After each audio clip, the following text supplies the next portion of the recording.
Hi, welcome to the lecture on environmental adaptation of animals. Now in this second video we will consider more on the different kind of hormone types and different kind of endocrine organs. So we have learned that we have peptides, we have sterols, and we have amine hormones. So let's compare them a little bit. The site of secretion is quite variable. Let's start from the right one.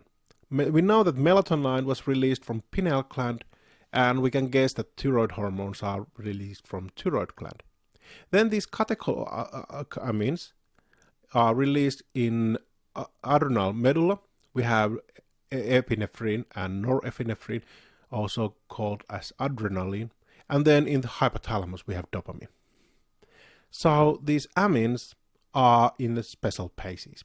Then the steroids are released in adrenal cortex, gonads, skin, and somehow in the pregnant mammals. And the peptides are released in all other places. So not in adrenal cortex or medulla, not in thyroid or pineal glands or the skin, because there are the steroids or these amines. And the structure, we already know that the peptides were amino acid chains, steroids were cholesterol derivate, then these amines are either tyrosine derivate or tryptophan derivate, or actually the thyroid hormones are iodine derivate because there is some iod added in the tyrosine.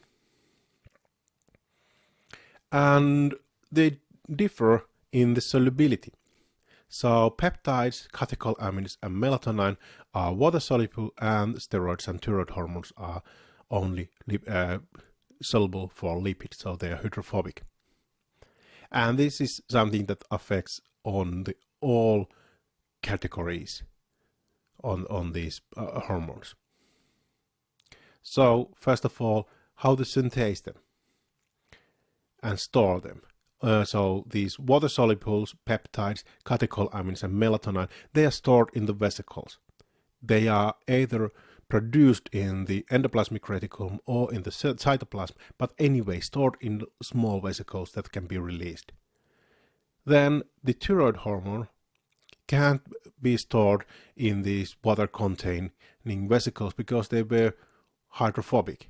And that's why it's stored in small islands.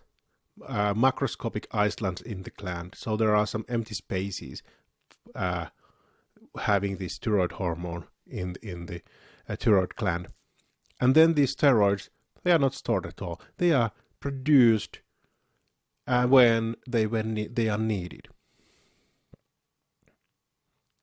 Then the secretion depends if you are water soluble or not water soluble. So exocytosis happens for all these water-soluble hormones, but the fat-soluble, they can have the simple diffusion through the membrane. And it also affects on the transportation. So in peptides and catecholamines and melatonin, they are dissolved in the plasma. In some case of peptides, there are also some carriers for these carrier proteins for these peptides, but anyway they can also usually dissolve in the plasma. But then these steroids and thyroid hormones, because they are hydrophobic, you need a carrier protein. Then the receptors are in different locations because those that are water soluble, they can't go through the membrane, so that we have membrane receptors. And in steroids and thyroid hormones, the receptors are usually there inside the cell. In thyroid hormone, always in the nucleus. Steroids can be in cytoplasm or in nucleus, or in some cases also on the membrane.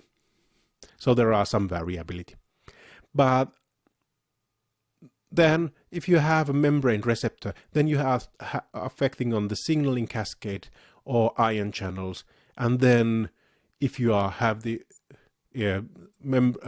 receptor there inside the cell, you are altering the gene expression. And that's why the responses are different. So peptides, catecholamines and melatonin, they are affecting on protein activity. So you have proteins that you either activate or inactivate. Then in peptides, they also can affect on the protein synthesis, but usually that's not the only thing that they are doing. And then in the steroids and thyroid hormone, the main idea is that, okay, you affect on the synthesis of different proteins in the target cells. But in steroids, they also can affect at the same time on protein activity. So you can have different kind of, all these different types, they are then having different kind of receptors because they are either water soluble or lipid soluble, and then they have different kind of responses in the cell because of the same reason. Let's have a short review of all endocrine cells or endocrine tissues we have.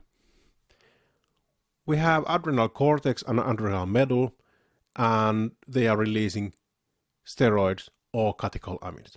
And quite common, epinephrine, meaning adrenaline, and then androgens, etc. And then we have anterior pituitary gland. It's releasing peptides, and these peptides are affecting on other tissues, so regulating them. And still continuing, so it's a huge amount of different kind of peptides that are regulated or stimulated.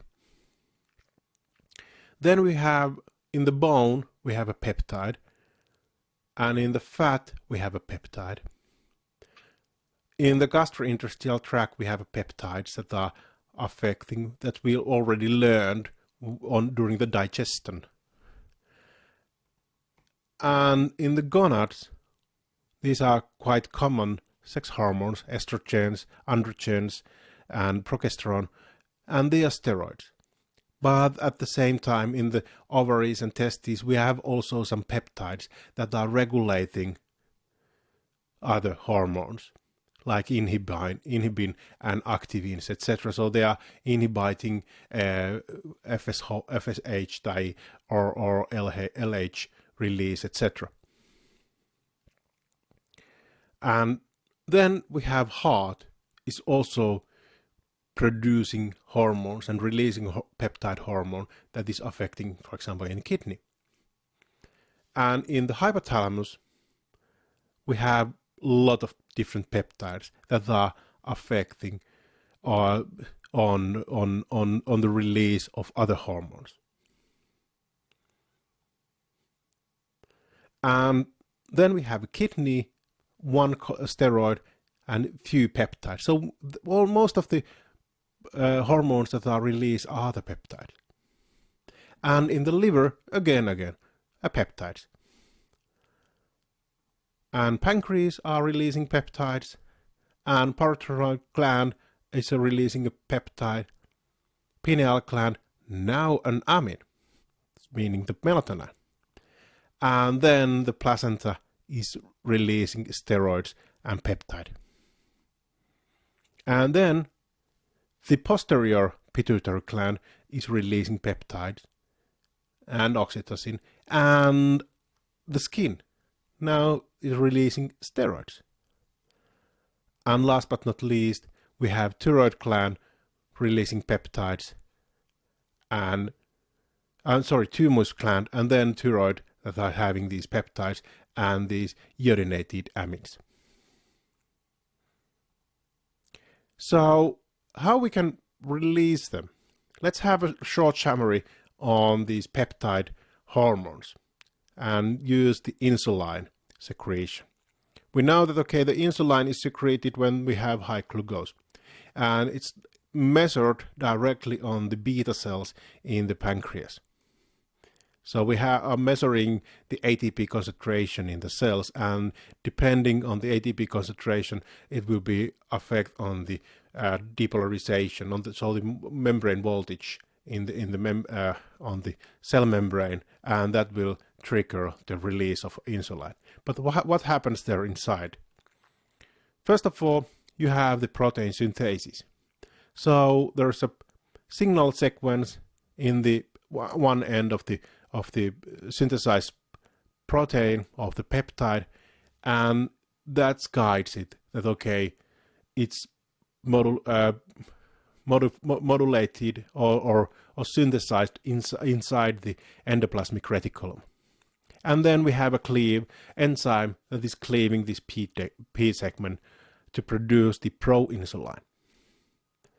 Then it's moving through the endoplasmic reticulum and then on the Golgi apparatus. Surprise, surprise, from the Golgi apparatus you can also have these vesicles back to the endoplasmic reticulum, but let's not go on that. Let's assume that it's going only one way, and then it's modulated or moved through this Golgi apparatus, and because this proinsulin molecule has 3 different regions, there are some disulfide bonds that are folding this peptide and packed in the secretion vesicle and cut some parts of the insulin or proinsulin away. And then you have in the secretion vesicle, you have now 2 short peptides.